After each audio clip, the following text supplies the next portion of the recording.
તો એ 100% એની તપાસ થશે। આમાં ગમે એ વ્યક્તિ હશે, ગમે એ પ્રકારનો વ્યક્તિ હશે, એને કોઈને પણ આમાં બક્ષવામાં આવશે નહીં। સમાજ આખો નવનીતભાઈ સાથે હોય। તમામ આખા પંથકમાં મારા સમાજને ક્યારે પણ આવી રીતે કોઈ અસામાજિક તત્વ મારા સમાજના છોકરા ઉપર ક્યારે કોઈ હાથ ન ઉપાડી શકે।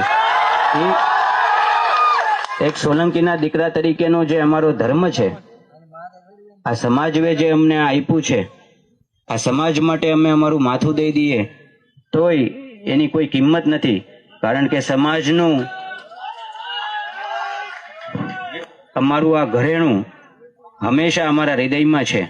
એટલે આ તકે મારા સમાજને હું બિરદાવું છું।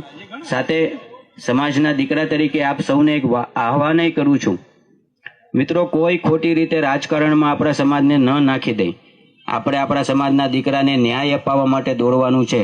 બાકી કોઈ બીજી ટીકા ટિપ્પણીમાં કોઈ ઉશ્કેર આવે તો ઉશ્કેરાતા નહીં। તમને એક ભાઈ તરીકેની આ એક મારી નમ્ર અપીલ છે। સમાજ એક સાથે ભેગો થઈ અને આપણા ભાઈને આપણે ન્યાય અપાવવાનો છે। અને મને ચોક્કસપૂર્વક મને એ બાબતે વિશ્વાસ છે કે 110% એ આપણે રાખ્યો છે એ ધ્યેયને આપણે 100% આખો આ સમાજ ભેગો થઈ અને એ ધ્યેય પ્રાપ્ત કરશું। આપ બધાને મારા અને ભાઈ શ્રી પુરુષોત્તમભાઈ સોલંકીના સીતારામ। જય કોરી સમાજ।